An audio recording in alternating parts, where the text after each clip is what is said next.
What is happening, my brother? What is good, brother? How are you? Man, I'm blessed, man. How are you? I am blessed as well. It's a nice day here in New York too. I'm loving the sun and the warmth. Yo, bro, honestly, man, I gotta say, like every time we have a conversation and it's about like the sun or about like really good weather, like it aligns with like just who you are as a person, right? And so like you always, that's your thing. I love that for you, man. And there's research that supports like the sun is supposed to like enhance your moods and stuff. Yeah. And so yeah, man. All right. And for a lot of years running, they always say that Puerto Ricans are the happiest people on earth. So, maybe there's something with the sun, my blood. I don't know, but I love hazy, hot, and humid days. I love sunny out. Yeah. Just be cheerful. Yeah. Listen, bro, I love that for you, man. Anything that brings us peace, even if it's like the most minuscule thing, bro, I'm all about just having peace. I'm with you. I'm with you with that. Life's too short not to have peace and joy, man. Come on. Yeah. All good. So, let me ask you this, man, because today we're talking about the DNC, folks. If you in the comments and stuff, let us know. Hit us up if you were watching the last 4 days. The theme, it seemed like or felt like was joy, right? Like I felt like we heard joy a lot over the last 4 days. And so, what were your thoughts, man? What are your takeaways? I think my takeaways are I have forgotten what an exciting event these conventions can be. I mean, for their point, I think the Republican convention was attempted points of joy, and there were lots of attempts at points of joy here. And I appreciate the desire to bring joy back into politics. And so like, that was my biggest reaction was like, I think we have for so long been feeling really bad about politics, feeling like it was reductive, feeling that it was, the place that would cause us lots of stress and anxiety. For a while there, I was avoiding just news generally because I didn't want to deal with it. And so bringing joy back into this work, having a vision for the future and what needs, an aspiration for what the United States could look like in the future feels really important to me. And so I was thankful for it. I think they have way too many speakers. Oh yeah, it was definitely a lot of speakers. Definitely a lot of speakers. But gee, what's happening, baby? Definitely a lot of speakers. G just just want to know that G just dialed in. It was like that, from the dial up. So it took him a minute. So we just unpacking DNC. Steve just gave us his feedback on just his overall takeaways. So we're gonna put it on you. What were your overall takeaways from the DNC? You the only Democrat that's on this pod. Listen, I mean, after a long stretch of time where there was a lot of uncertainty in the party about who was going to lead it, how everything was going to go, it was a breath of fresh air to see such consistency of messaging and clarity of vision. I think a DNC, I mean, it's been a while since there's been one in person with all these people. It was a lot. There's so many people talking, so many speeches, big and small. I just said the same thing. You get there's a fair amount of fatigue that you get, after like hearing the same kind of like refrains over and over again in 3-minute bites. But at the end of the day, it's better that it's consistent and well produced than like sloppy. Oh, it was 100. It was 100% well produced, bro. But here's the thing, though, right? My takeaway was that I feel like you could condense those 4 days down to 2, and then you could take the speakers that had like the best like resonating messages or whatever, and like give them the spots without having to do everybody else. But I get it though, because it's like it's one of those things where let us reach back and try to figure out who's in the tent, and so that we can make space for everybody that's in the tent. So it was powerful from that aspect, but I felt like some days had more energy than other days. Like the Obama night, of course, what's gonna happen on the Obama night, and then I feel like last night was kind of resemblance of the Obama night, but then also the roll call night with Lil Jon, and that was nuts. Yeah. So if you had to talk about one major takeaway, I guess given the messages and given just like everything that happened from what you've seen the last 4 days, Steve, what was your one takeaway?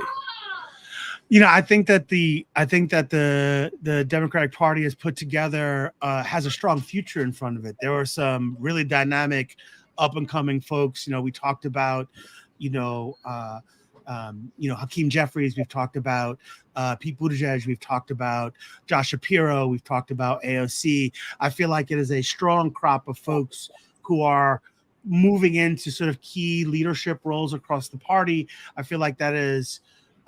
We need two strong functioning parties in this country to have the kind of political dialogue we need. And it seems like the Democratic Party has put together, like there's been a strong transfer of power from an older guard to a younger guard. And that's what I took away from that, from the 4 days was like this real, like passing the torch moment, not just from Biden to Kamala, but I think from older party leadership, from the Nancy Pelosi's of the world, right, from the Chuck Schumans of the world, to a younger group of leaders who are strong, right? And so just thinking about, making certain that the future has strong leaders, I thought was really powerful. And I want both parties to have that type of youth and energy to them as we think about the future. Bro, if both parties were on the same page with that, then this would be a totally different conversation right now. And those polls wouldn't be looking like how they're looking right now, and the conversations would be different. Yep. Gee, what was your major takeaway? Yeah, one thing that I was noticing that I haven't noticed in a while is that Democrats are patriotic too, and I think that the messaging around loving your country, not just seeing it from a deficit mindset and all of the things that are wrong with it, but the promise and potential of a country like ours comes from these values and the diverse perspectives and the upbringings that these Democratic leaders have. And I think time and time again, they were telling that message that I'm critical of this country and it's got a lot of work to do, but I love it and I want to be a part of writing the story. And I thought that was really powerful and something that you certainly don't hear on both sides. And I think in recent years, I think patriotism had been co-opted by the right as an ideal. And I thought that there was a really concerted effort to take it back and brought in like what that view of loving your country actually could be, which I thought was really interesting and something I hadn't heard in a while. But I think, that's what frustrated me about both conventions, right? And I think there's this narrative, something that frustrated me about both is that there's this narrative, like you saw it a lot in the Republican convention, you've seen it a lot in Republican conventions forever, right? It's just like American values are small town values, and we started to see that, and patriotism is small town value. You start to see a lot of that. So many folks on speakers talked about, I came from a small town, right? We started to see that over and over again. And I think it's a counterproductive narrative to think that you only if you grow up in a small town, only if you're from these sort of parts, can you claim patriotism, can you claim values, and so it's like, it was interesting to see the Democratic convention sort of embrace those types of, quote unquote values around patriotism and other things, but then sort of anchor it in, like it comes from a particular place inside of the US and not as it's fundamentally a U.S. thing was disappointing. And it's something I've struggled with in the Republican Party for a long time too. It's like the only way for you to be patriotic and to have values is to come from rural America. And like, that just doesn't ring true, particularly from someone who, has grown up in a heathen city, apparently.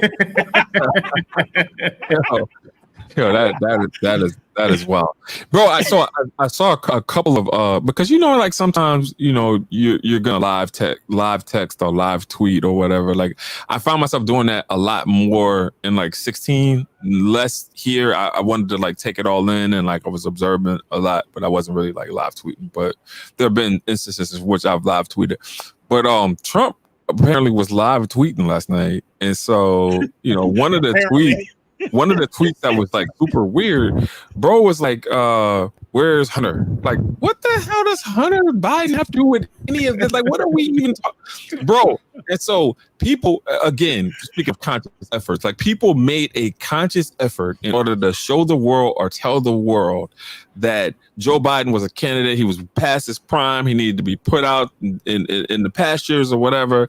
And it's like, why are we not having, as a party, why are we not having the same conversations about Trump? Clearly, you can see that there's some there's always been cognitive delays, but now he's just fucking stupid. And so I don't know much about Hunter Biden, but the little I know is that if he wasn't there, he was someplace getting turned up. He was having a good time wherever he was.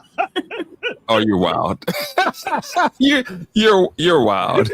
Where's my disclaimer? I'll put on my disclaimer card. I mean, based on what I've heard, he was having a good time no matter where he was. Yeah. Well, I think the one thing I would say about that is, I mean, when somebody is like live tweeting like that, it's like you're hating from outside of the club and like you can't even get in. Yeah. Like, ain't nobody trying to hear you, man. Like, get out of here. Go that way. I know you from where? Yeah. With elementary school. Elementary school. I don't know you, man. I don't know you, man. No, facts. Yo, I mean, it was rage tweeting, right? It was rage tweeting. You know, I was watching the sort of the Fox News coverage, and I like even their coverage. I don't think they knew how to handle the convention, right? The beginning of the coverage was like, because I think it was slow to fill up the arena, and they're like, "Oh, there's no energy here. People aren't excited." And then by night two, they're like, "People are too excited. They're having too much fun. What about policy?" And then they got into policy stuff. It was just like, "Oh, all they can talk about is policy and Trump." And like they had a tough time. That's what you asked for. I know, but they had a tough time like knowing how to enter the space. And I felt like his text proved that he also had a tough time dealing with sort of the run of show, if you will. Like, I don't think it was live tweeting. I think it was rage tweeting. It was like, okay, you know what I mean? Yeah. And so like, I think he was just like, I don't think they knew how to think about the excitement that spurred up at moments in that convention. Yeah. All right. So real quickly, we'll go to a video. Party is no longer conservative. It has switched its allegiance from the principles that gave it purpose to a man whose only purpose is himself. It used to be the soul of being a Republican, but Donald Trump has suffocated the soul of the Republican Party. His fundamental weakness has coursed through my party like an illness, sapping our strength, softening our spine, whipping us into a fever that has untethered us from our values. Our democracy was frayed by the events of January 6th, as Donald Trump's deceit and dishonor led to a siege on the United States Capitol. Bro, I felt like that was a powerful moment, and there were several instances in which you had Republicans that put country before party and came in and spoke their truth. And I feel like, you know, it's not going to hit for like those diehard, hard right MAGA folks or whatever, because they're always going to believe in like right wing conspiracies and like all of the things. Right. So you're never going to really be able to convince them.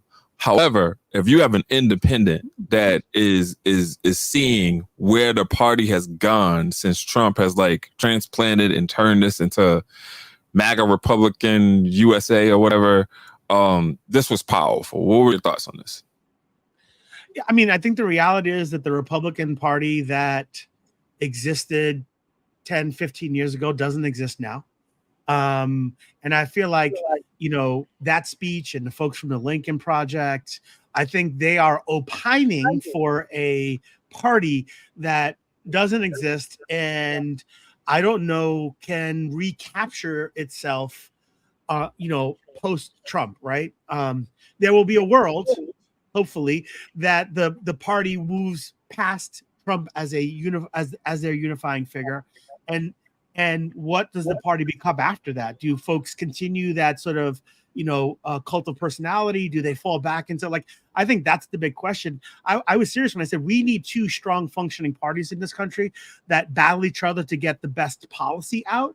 And we don't have that right now. We don't have that right now, to his point, because we have folks who are focused less on values, convictions, and belief in policy, and more on what someone says and what their leader thinks is appropriate. And that's just not right. Yeah. Hey, E, we see you. Hey, and we missed you last week, so thanks for letting us know you're here, man. He shouted out your hat. I love that too. Yes, Lindor MVP. Yeah. That's good. You want to talk about the Kinzinger? Yeah, I mean, the one thing that I when I watched that live was like, I was like, man, like if like the way that this guy was talking about the country, I was like, this is something I could debate about. Like this is I feel like I can engage with this person. They're coming at me like with both like, values and aspirations, but also like facts and analytics and like the things that drive their decisions. And I felt like, I would love to hear this person debate, their Democrat counterpart, and really kind of get under issues, which is a level of intellectual rigor that we have just thrown out the window for the last decade. And but the whole time I was like, I rock with the Republican like that. If that's how he's talking and that's how he is evaluating like what decisions to make as he governs and as he leads his constituent base, that like to me was like refreshing. And I didn't know him before this, so I was that's why you rock with us. That's our whole approach. That's not that's not why I rock with y'all. I rock with y'all because y'all live close to me. Friendship by convenience. I feel that. I feel that too.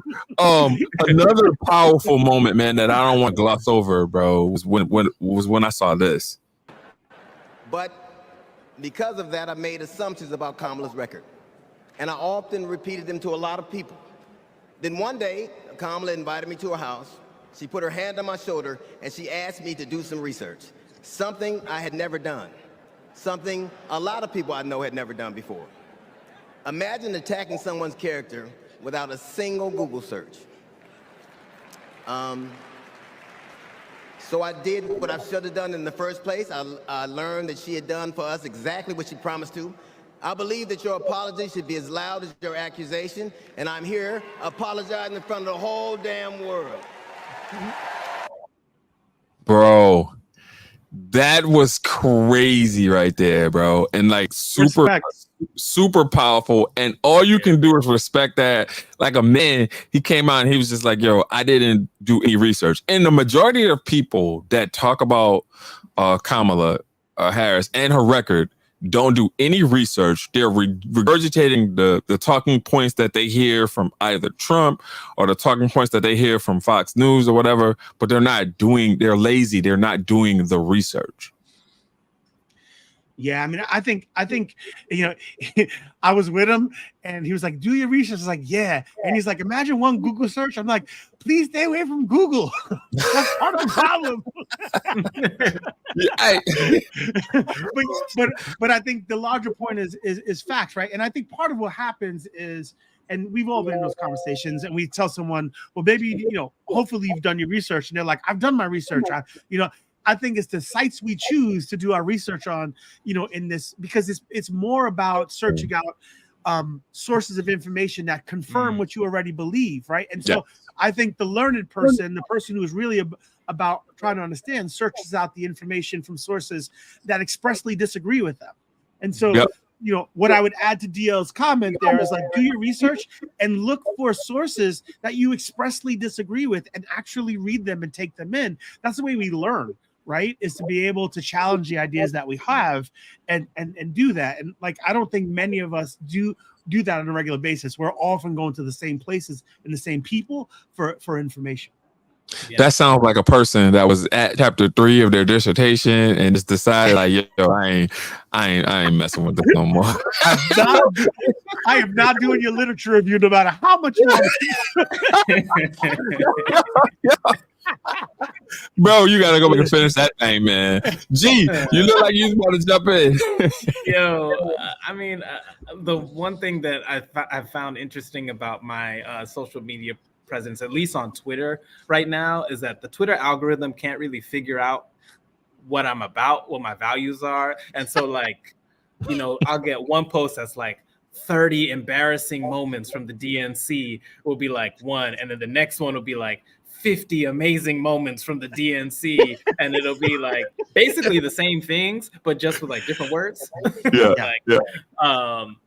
And what I find valuable about that is that it is giving me a little bit of perspective on how the same set of facts are being interpreted by two completely different points of view, and also like how I should be thoughtful about, you know, when I am like absorbing something, like how my bias and understanding of like a particular issue like clouds how I perceive it.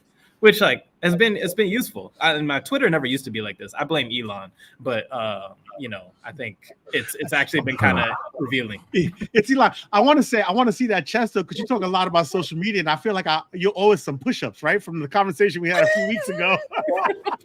No, that's facts. That's 100% right there. They're coming. It's coming. You know what's crazy though is when we talk about X or Twitter or whatever folks want to call it these days, is that, bro? It definitely is cesspool. It's like when you. It's so damn. How I know an analogy that I want to use, but it's gonna be super offensive. So disavow. Get your paper ready or whatever, right? So it's like it's like building luxury condos, right? And like you have luxury condos or whatever, and then like folks are like, you know what? I'm gonna rent my condo out, right? And so then you get like one renter. And then everybody else in the building gets pissed off because they're like, yo, we didn't buy this for you to be able to put renters in here, right? And so then it becomes like an effect to where everybody is now renting their place out, and that no longer it's an owner community. And so therefore the quality of the condo complex now goes down because it's no longer owners or people that own the property. It's people that are renting the property, right? And so that's how I feel about Twitter right now. It's like it's a cesspool, bro. I think the biggest issue is, right, and you know we've talked about this before. I think you can say things without having to own it, right? And I think the moment you can say things without having to own it, right, then anything can come out of your mouth because you don't have to own it, right? And it's just because you're not in front of that person, you just I just looked at the private message of the student. He's trying to trigger me. My bad. Yeah. We were live. You're right. Shade has been thrown everywhere. But my point is that when you don't have to say it and you don't have that fear of having that person in front of your face, and when we were growing up, you don't have that fear of getting potentially punched in your face. You say stuff that's out of pocket, and there's no repercussions for it. And so you have this town square where there's no repercussions. So people say a bunch of stuff that's out of pocket, and then it just becomes who could say the craziest stuff to get likes and to get retweeted. You know, I never thought about that because what you're saying makes perfect sense. It's like when you insulted somebody back in the day prior to social media, it's a level of accountability that you had to have because there was a reaction that you may have received that you wasn't necessarily going to be ready for, right? So like, talking about somebody's mama back in the day, like somebody could either match your energy and talk about your mother or You will handle it a different way. Handle it a different way, right? So like but nowadays, you know, when you can like put a cat meme No disrespect towards anybody that loves cats. I want to make that 100% clear. They're gonna come for you. Yeah, they will. They will. But if you any kind of meme you want to put up and whatnot to like to make it be who you are as your avatar or whatever, right? And then be tough behind the internet or be tough, like keyboard tough or whatever. Like a lot of people are keyboard tough. And then when you have to now stand behind your words or say things with your chest and whatnot, it's like there's an inability to do that now because you've been provided with so much cover and comfort in terms of being tough on social media. So you're right. Yeah. And this from a person who got punched a lot, and that's how I learned how to act right in public. Bro. Woo, man. So I guess last thing before we go into closing thoughts is that I want to hear y'all's reaction from her actual speech with her accepting the nomination. And if you want to wrap in your reaction to Tim Walz and just how amazing he is as a person. Like, what? It's like I just love Tim Walz. But G, what were your thoughts? Yeah, man. I thought that speech was a really strong reintroduction to the public about who Vice President is, her background, her upbringing, her family, her values, and her perspective on policy, which wasn't just like, I'm just going to continue to follow a path that's been laid out for me. There's a fair amount of redefinition of what she is going to prioritize if she's elected president, both foreign and domestic policy wise, that I thought was really clear-eyed and focused. She was super serious. Like, she was all about business. Like, there weren't a lot of moments where she didn't have any kind of like, sometimes she'll do those like kind of extended laughs or uncomfortable pauses. She's like, no, like let's get down to business. Stop clapping for me. I'm trying to tell you something. And I thought that gave me a lot of kind of inspiration. I was like, wow, she is like really owning this role. And I think Tim Walz he's a little rougher around the edges when it comes to that kind of professional, like big public speaking stuff, but that's also really authentic to him. And I think they're going to be a good pair. Bro, I think Buju Banton is going to be at inauguration. Yeah. What? Yeah. It's gonna be Buju and Shamaran. The reason why I'm making these predictions is because TMZ had us thinking that Beyonce was gonna be there last night. Oh man, they really got terrible look clicks, man. They got the clicks yesterday. Yeah, so But Steve, what were your thoughts? Yeah, I mean, I think first of all, I want to watch a football game with Tim Walz, right? Because I just think I appreciate that sort of I love goofy dads. I love goofy dad jokes. And so like he has grown on me over the last few weeks. I was not the biggest fan of his selection initially. He has grown on me. And so I appreciate that he's been able to do that.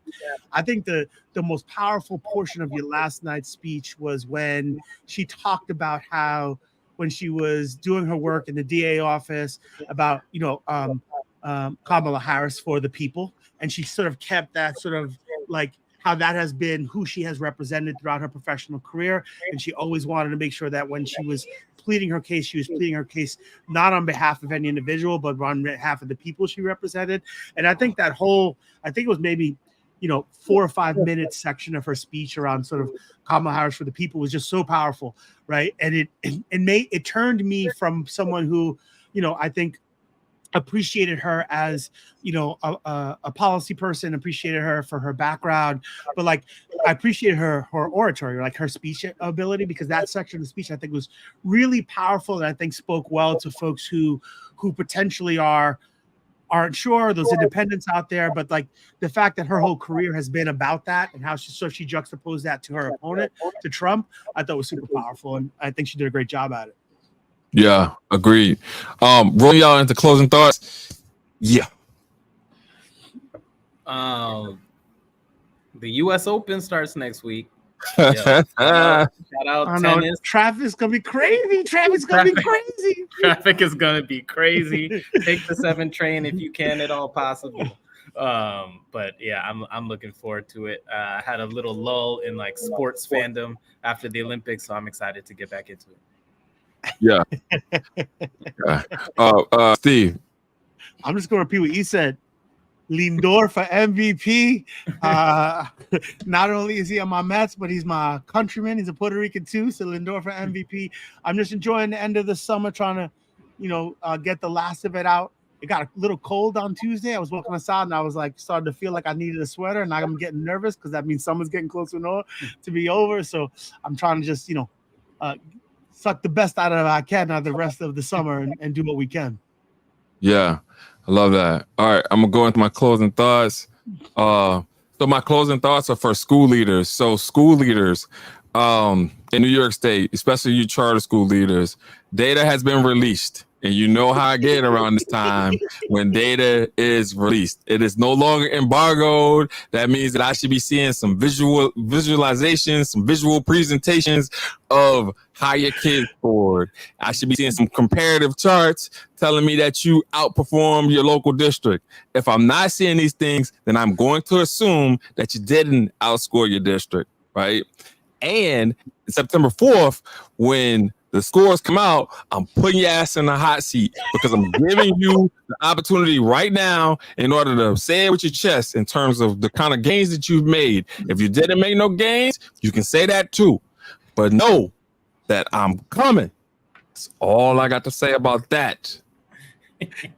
And he told me already. Don't let him see you on the speaking circuit if you haven't published that data. Don't be sending nothing to my inbox talking about let me come speak at your school if your kids can't read. Oh my God.